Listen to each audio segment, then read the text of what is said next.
Health Rocks, inspired to be substance-free. Hello, and welcome to the University of Maryland Extension's 4-H Health Rocks training videos for weeks 5 and 6.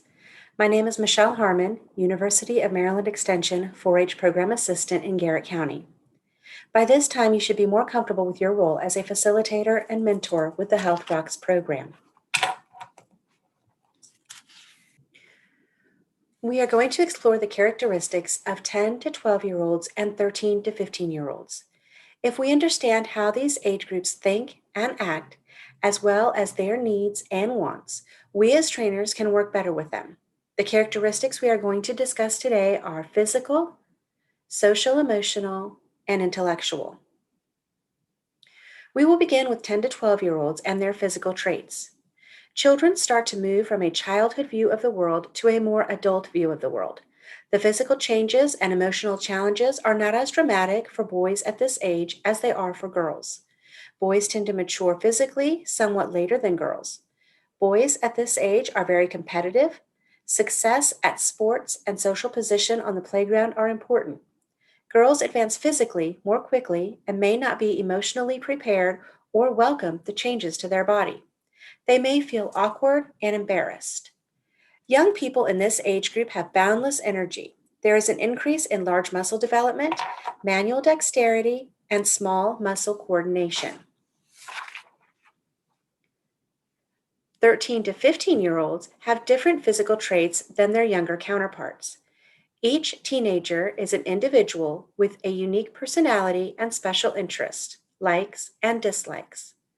Though all are different, there are specific physical, social, emotional, and intellectual characteristics that teenagers exhibit during adolescence. A growth spurt occurs at the beginning of adolescence with girls and maturing before boys. Boys reach about 80% of their height during this time, and girls reach 90% of their height. However, growth patterns may vary greatly. Some boys at 13 may still be the size of 11-year-olds, while others at the same age may have grown 6 inches. Rapid physical changes are often a source of embarrassment for young teens. Hands and feet grow first, which often cause clumsiness. The face a young person is used to seeing in the mirror may be changing due to the more rapid growth of nose and ears and sometimes the appearance of acne. Voice changes and unpredictable menstrual cycles all set up situation with potential for great embarrassment.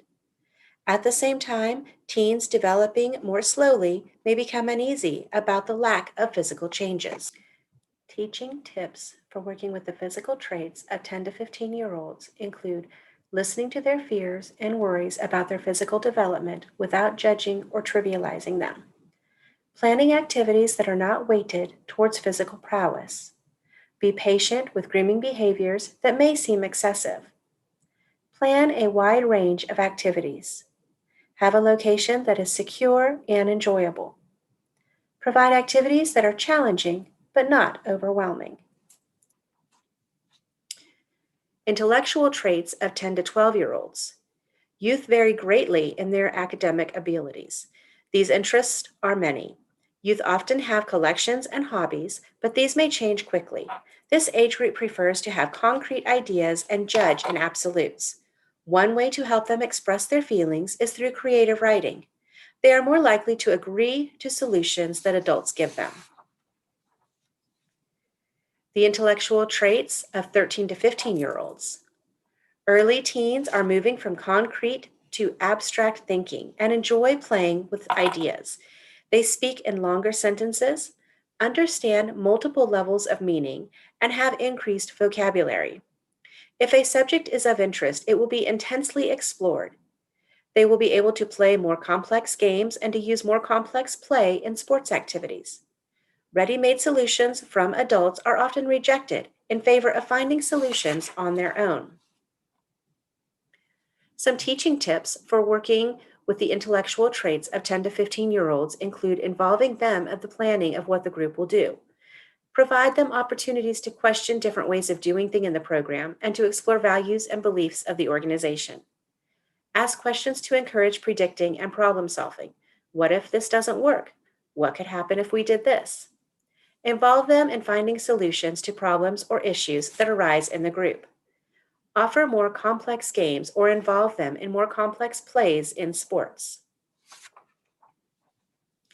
Social emotional traits of 10 to 12-year-olds.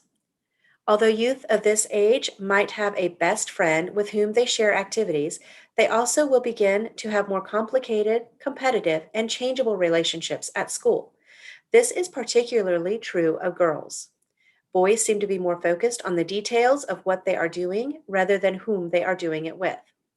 One will see the start of independence. 11 and 12-year-olds start wanting to do things more independently. They do need to stretch their wings. At this age, groups become more independent. They seem to be less welcoming of love and care than they have been pleased to receive over the past years. This is often a difficult time for some parents to accept. Social emotional traits of 13 to 15-year-olds. Young teens are in the process of moving away from dependence on parents toward eventual independence. They are no longer afraid of being away from parents, so they will enjoy participating in activities away from home. The recognition they sought at early stages now shifts at this stage to the seeking of recognition from peers. Groups and clubs provide an opportunity for early teens to feel social acceptance.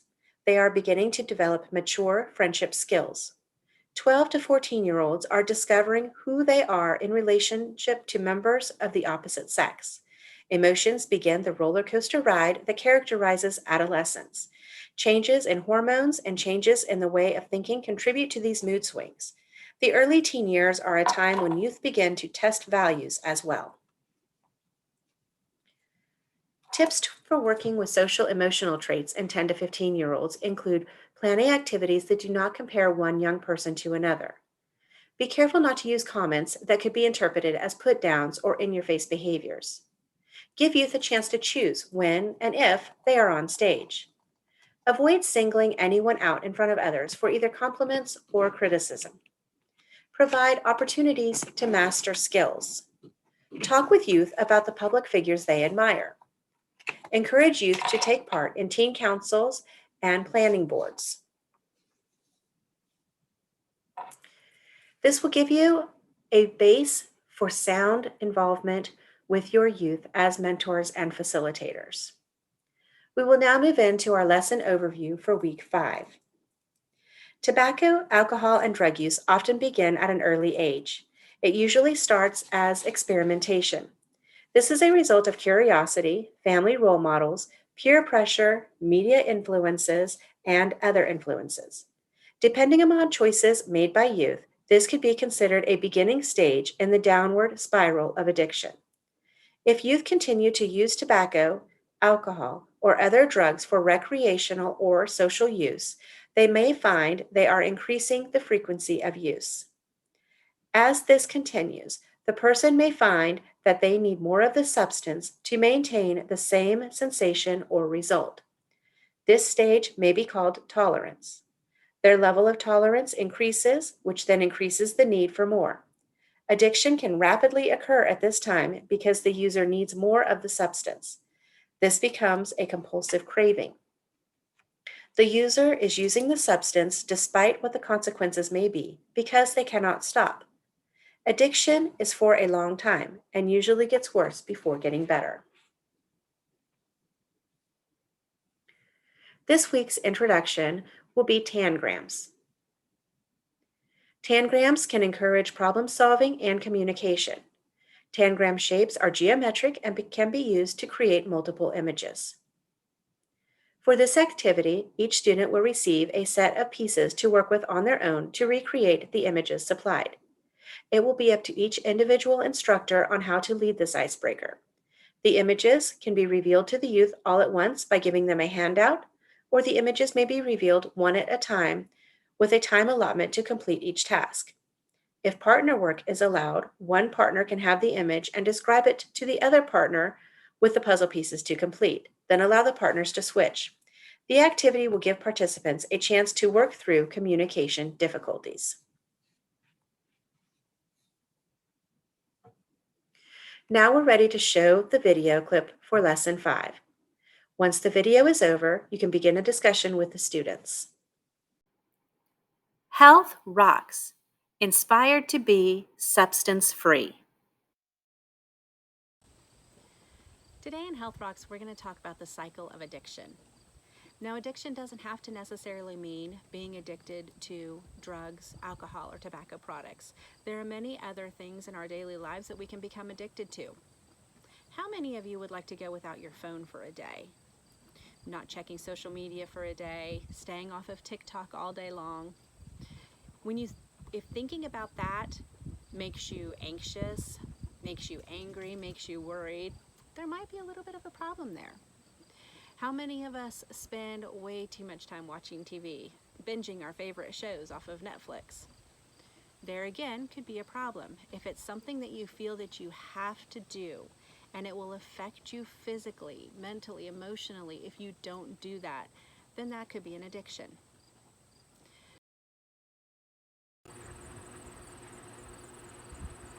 This is Eris, and he is completely fixated on this ball.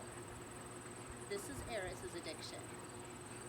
He is so enamored of this ball that when it is around, it's all he can focus on. He will chase this ball all day long. He'll bring it back, throw it at your feet, and wait for you to throw it again. If he doesn't have his ball, if he drops it in the pool like he likes to do, then he will bark until somebody gets his ball for him. How many of you have ever tried to eat one potato chip? It's kind of hard, isn't it? You eat that first one and you get that taste on your tongue and you just want more. That's a little bit the way addiction works. After you have that first taste, that first sensation, then you just want to keep repeating it over and over again. Now, having more than one chip isn't going to hurt us in any way. How would you feel if you only ate one chip and stopped? It's not really going to have any long-term effects on you. You may decide you want more chips, but you don't need more chips. So a craving for drugs, alcohol, or tobacco products is something like that, except it can hurt you physically once you're addicted to a substance if you don't keep taking it. You can have physical withdrawal symptoms, such as feeling restless, eating more than usual, being impatient, showing anger or frustration. You might have a difficult time concentrating, or you might become depressed. You might also have a loss of energy or be fatigued. You could have stomach issues. You might even notice that you're having headaches or sweating, you're having heart palpitations. These are all signs and symptoms of physical withdrawal from a substance. Now, you aren't going to have these symptoms simply by not eating another potato chip, and you may not suffer all of these symptoms if you don't pick up your phone for a day, but it could still have some effect on you. There is a downward spiral for drug addiction, and it generally starts with experimentation.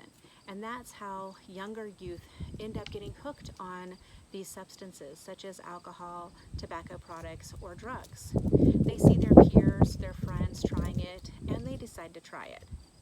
Once they've tried and they decide that they want to try to replicate that feeling that they get, they start doing it recreationally or using the substance socially when they're with their friends, with their peers, maybe at parties. Maybe they have a night alone and their parents are out and they decide to experiment a little bit more.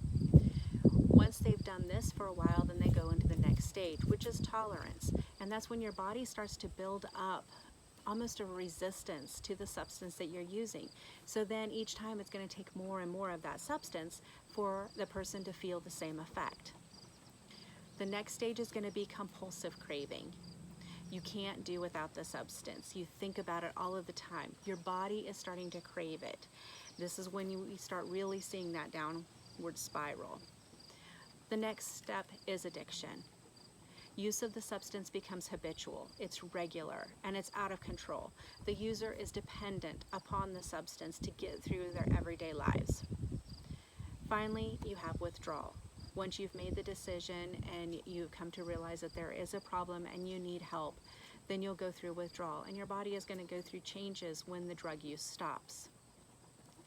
So How quickly can you become addicted to something?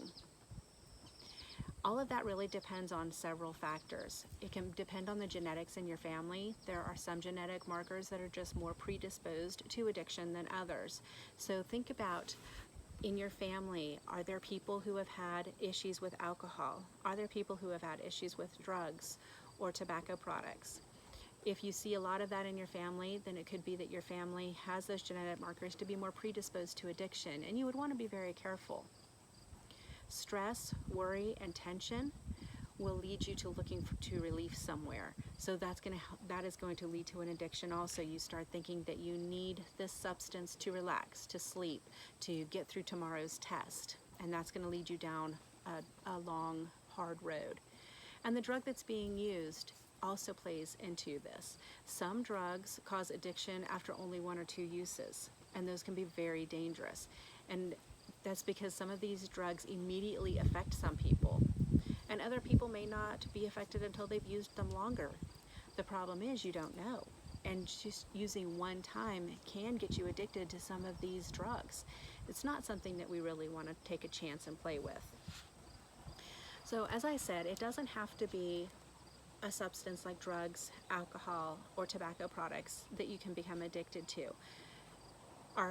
We are surrounded every day by technology. We have our phones with us constantly. We're constantly hooked up to some form of technology, media. Many of us check social media. I'm guilty. I know I check social media frequently throughout the day. I'm on Facebook, and I will freely admit that it is not a good thing. And I know that I have a teenage daughter, and she is on TikTok a lot. She spends a lot of hours on that. And so these are not good things. These are things that we should really be trying to take control of in our life. Now, there can be food addictions. I use the potato chips as our example, but there are some people who feel that they have an addiction maybe to caffeine or to chocolate or coffee. They just can't get through their day without that. Sugar, I'm a guilty one of that too. I feel like I need something a little sweet after I eat. So these are just things to keep in mind, that if there is a substance or an activity that just consumes you and you don't think you can get through a day without it, it might be time to step back and take a look at that and reevaluate how important that thing, that substance is in your life, if you just don't feel that you can function without it. So these are just some things to keep in mind.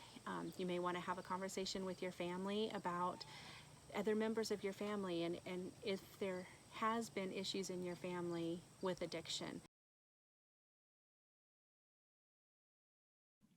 Some questions to use for discussion with the students may be, what things do you crave? You can become addicted to many things. What other things might you become addicted to? Examples may be chocolate, video games, texting, social media, candy, etc. How are you affected by this addiction? How is what you have just learned going to change how you might act if offered a beer or a cigarette? During the reflection for Lesson 5, youth will complete a handout titled Downward Spiral of Drug Addiction. Review the terms and definitions on the handout with the students.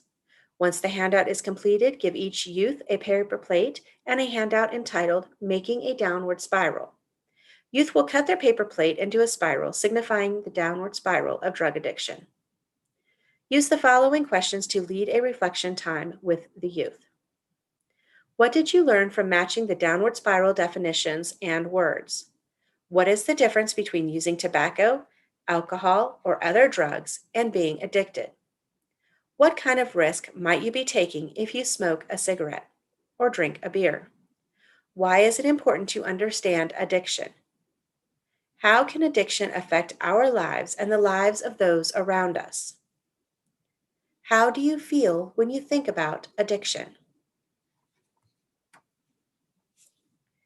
Next, you will start to wrap up this portion of the lesson and summarize the key points. This section of the lesson should take approximately 5 minutes. You can read the summary section to the students, which states, addiction can affect us all, directly or indirectly. Remember, addictions can be substance or behavior related. Other types of addictions might include gambling, shopping, exercise, food, video games, or the internet. Unfortunately, no addiction is easy to get through. Do you think that withdrawing from a behavior related to addiction would be easier or harder than withdrawing from a drug addiction? How does addiction happen?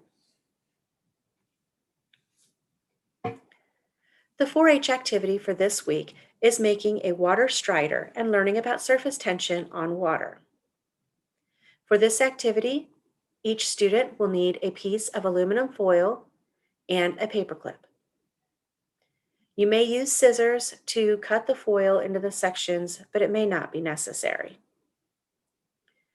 First, you will cut a strip of aluminum foil and wrap it around a paperclip to form a rectangle. Next, cut 2 V-shaped notches on each side of the paperclip, as seen in the picture below. Now you have 6 sections of foil that would become the legs of your water strider. Fold the sections down and form legs and feet that can rest flat on a surface all at one time. Have you ever seen water striders on a pond? Belonging to the family of Gerridae, water striders are one of over 350 insect species that literally walk on water. How do they do that and not sink? You will need a bowl of water for the next part of this activity. This will be the water your water strider walks on. If the water is not available at the time of your class, this is something that you can explain to the youth and they can do it on their own at home with a parent.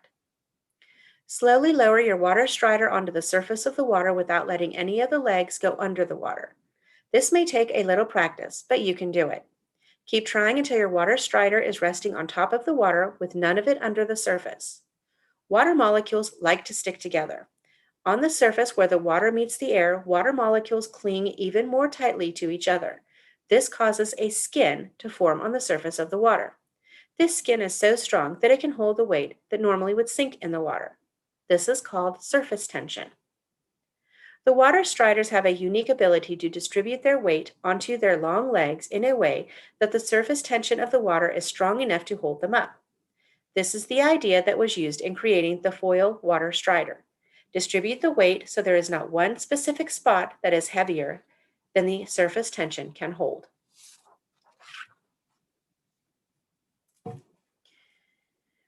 The Lesson 6 Overview. If youth are faced with a choice of using or not using drugs, they are likely to ignore how it might affect them in the future. Youth need to understand that using drugs, tobacco, alcohol, or other drugs will result in not only short-term consequences, but in long-term consequences as well. Knowing what drugs will do now and in the future will help youth understand consequences and the causes of those consequences. The icebreaker for Lesson 6 is virtual dice. Dice breakers is a great way to get people talking and sharing about things in a non-threatening way. This activity can be done with real dice or virtual dice from random.org. Each participant will take turns rolling the dice. There are 4 dice breaker cards that will be included in the informational handouts this week. You can choose to use one card and have participants roll 1 die, or you can use up to 4 and use the corresponding number of dice. This activity should last about 10 minutes. If you have a large group, you may want to break them up into teams of 3 or 4 for sharing to accommodate the time. Lesson 6 video. There are 2 videos that will be available this week if time allows. If time and circumstances will allow, there is a YouTube video with the link provided regarding smoking and lungs. It gives a good visual of what is happening in your lungs when you smoke. Health Rocks. Inspired to be substance-free. Today in Health Rocks, we're going to be talking about causes and consequences. Many of you may be aware of what consequences and causes are. So a cause is anything that will happen to cause a consequence. You can think of any decision that you make on a day-to-day basis. Every decision that we make would be a cause, and for every decision we make, there are consequences. Some of them are worse than others. Let's look at a couple of examples. If you have a test tomorrow and you, instead of studying, decide to go to a movie with your friends and you're out late and you fail the test the next day. The cause was staying out late and not studying the night before, and the consequence was failing the test. Now, it doesn't always have to be big consequences. Maybe you go to a new restaurant and you eat something you've never eaten before, and you don't like it. Well, the cause was trying something new, and the consequence was not liking it. Now, there can be positive consequences as well. Not every consequence is negative. An example of that would be you want to run for student council. You're running for the president of your class. So you put a lot of effort into your campaign. You really think about what issues the students are looking at, and you do your research and you bring your best game forward, and you win. Well, the cause was all of the work you put in beforehand, and the consequence was winning and getting what you wanted. So let's think about the causes and consequences that come from using alcohol, tobacco products, or drugs. There are consequences. Some of them are short-term consequences and some are long-term consequences. What are some short-term consequences that you can think of that may come from using alcohol, tobacco products, or drugs? I'll give you a minute to think about that. Well, I can tell you some things that I can think of right off. Short-term consequences, if you are using tobacco products, if you're smoking cigarettes, could be the smell. Think about what it does to your hands, how it makes your hair smell or your clothes, what it makes your teeth look like. So those could all be short-term consequences of using that product. Long-term consequences are much more risky and can have much more detrimental effects. So I've got something here we're going to look at. Put it there so you can see that. It's a very thick substance. Of course, I'm out here on this plate. So this substance represents the tar in cigarettes. This is what would get in your lungs. Now, what I have here is actually molasses, but for the sake of our demonstration here, we're going to look at this as the tar substance that comes from tobacco products, that what it shows up like in your lungs. So this is very thick and it's sticky. So what can that do inside your lungs? Your lungs have these little hairy fibers or structures called cilia. Now these cilia are inside your bronchial tubes in your lungs, and what they do is they help to clean things out and to purify, and they really help you breathe. So if we have this in our lungs, can you imagine what that's going to do to tiny little hair-like structures? It's going to clog them up. It's going to make them sticky. It's going to make it where they don't work as well. So those cilia won't be able to protect you as much for sweeping out the mucus and taking those impurities out of your lungs. You're really damaging your lungs and your breathing ability by smoking and putting this into your body. Now, many people believe that they can substitute regular cigarettes with the tar for e-cigarettes and that they are safe. Well, there are problems with them also. The e-cigarettes deliver nicotine directly into your lungs by a vapor. So many believe they're safe, but in fact, they still contain nicotine, and they can still contain harmful toxins and additives and carcinogens. Since the production of e-cigarettes isn't standardized, levels of these nicotine and the other substances in them are unknown. So there's still a lot of studies that need to be done about the safety issues surrounding e-cigarettes, vaping, things of that nature.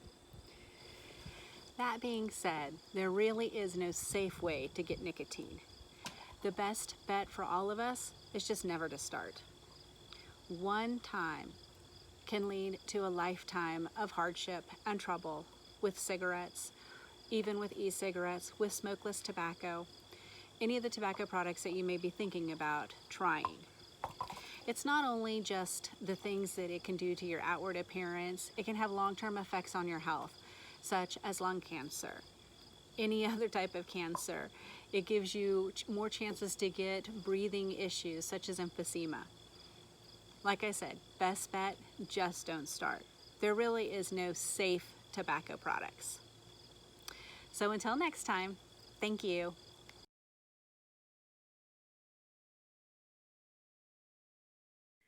There are several activities for the lesson this week. Not all activities need to be completed. Use your discretion for time limits for each activity. The 3 activities for this week involve memory, concentration, and optical illusions. The first activity involves memory and recall. Not all drugs have the same effect on users. We are going to do an experiment that shows the effects that marijuana and other drugs can have on a user. Give each participant a piece of paper and a pencil or pen, but ask them to leave the items on the table. Read the included list of 20 words and ask the youth to write down as many as they can remember without discussing them. Read the list again and have youth mark how many they got right. The second experiment or activity involves concentration and recall. Have a few of the mentors stand in pairs in different parts of the room and carry on loud conversations or turn on a TV or radio while you read the list below of 20 different words. When you are finished reading the words, ask participants again to write down as many as they can remember. Compare the number of words that participants got right each time.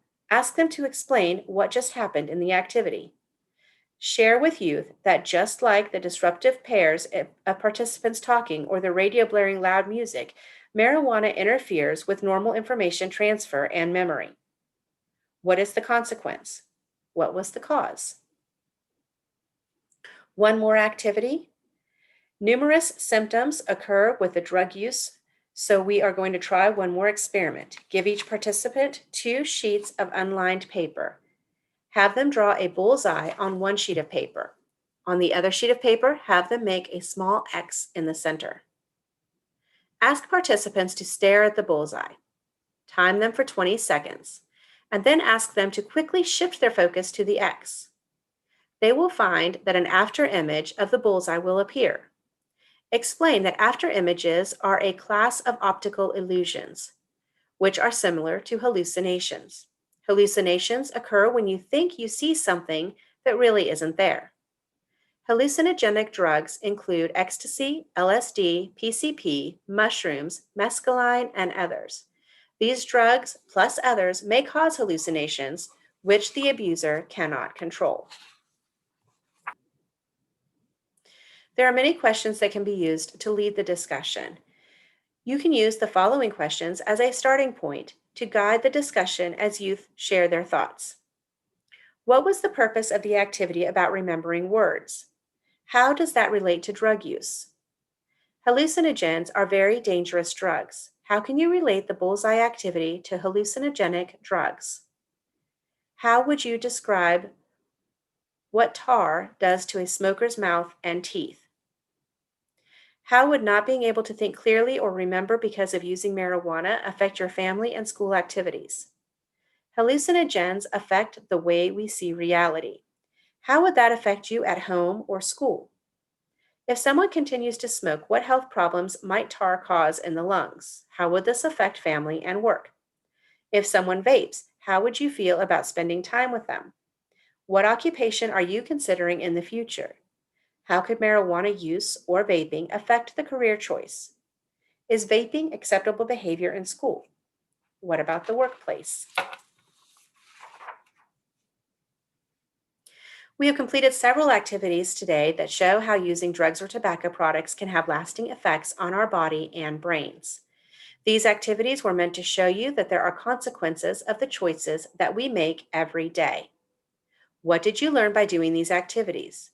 How can you help friends who are thinking of experimenting with drugs or tobacco products make a smart decision about their choices? The summary for Lesson 6 is when you would take time to ask the students several questions to evaluate how they learned this lesson and what they learned. This is one way in order to facilitate this discussion. We have completed several activities today that show how using drugs or tobacco products can have lasting effects on our bodies and brains. These activities were meant to show that there are consequences of the choices that we make every day. What did you learn by doing these activities? How can you help friends who are thinking of experimenting with drugs or tobacco products make a smart decision about their choices? The 4-H activity this week will be constructing a marshmallow catapult. This is a fun and interactive 4-H activity. This section of the lesson should take approximately 15 minutes. This week we will explore one type of simple machine. Simple machines make our lives easier by allowing us to use less energy and force to do the work. A lever is one type of a simple machine. A lever involves moving a load, your marshmallows, around a pivot or fulcrum, which are the craft sticks. A force is needed to move the load. In this case, it is your hand pulling back on the spoon. Levers were invented in the prehistoric times, and they were first described in about 260 BCE by the ancient Greek mathematician Archimedes. The youth will be constructing a marshmallow catapult. We will watch a video that explains the construction of the catapult. Today we're going to be working on a marshmallow catapult.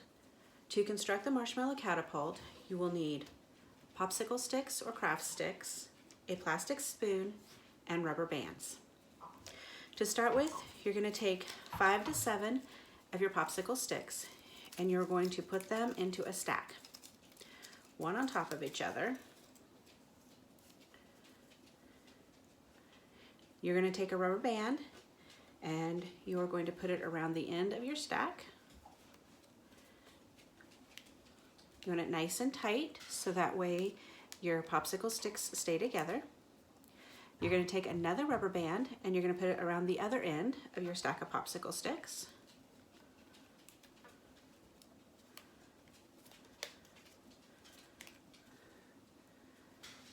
And you can set this part aside. Next, you're going to take 2 popsicle sticks, stack them one on top of the other. You're going to take one of your rubber bands and you're going to put it tightly around the end of your popsicle sticks. You want this one close to the end and you want this one to be nice and tight. Like that. Next, you're going to open up the 2 popsicle sticks. Spread them open, kind of like a duck mouth. You're going to take your stack of popsicle sticks and you're going to slide it in to the mouth. The stack of popsicle sticks should be upright. You're going to slide it back in there as far as you can. You want to be careful not to go too far back. If you force it too far back, you'll break one of your popsicle sticks here. So you want to put it in there far back as you comfortably can. And you're going to use another rubber band to secure that. This time you want to crisscross the rubber band around, making kind of a crisscross across there, and you want to do this several times. And there we go. So we get that nice and secure. Okay. Once you get to this part, you're ready to add your spoon. You're going to secure your spoon with another rubber band on the top popsicle stick. And we're almost done with the catapult. So once you get that on there, you're going to take your rubber band and secure it.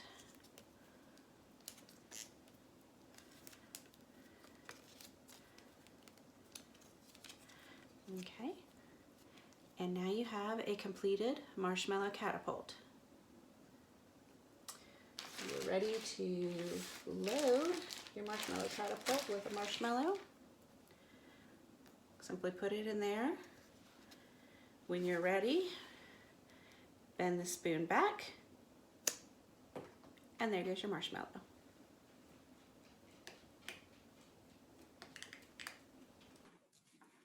You have now completed the training videos for weeks 5 and 6. As a final reminder, please email Ashley when you have completed this training, and that will allow her to know that you have completed the training and are ready to move on with instruction. Please ensure that you complete the attendance sheet each week and return it to DJ so we can make note of that in our records. Thank you for everything that you're doing in making this Health Rocks program possible.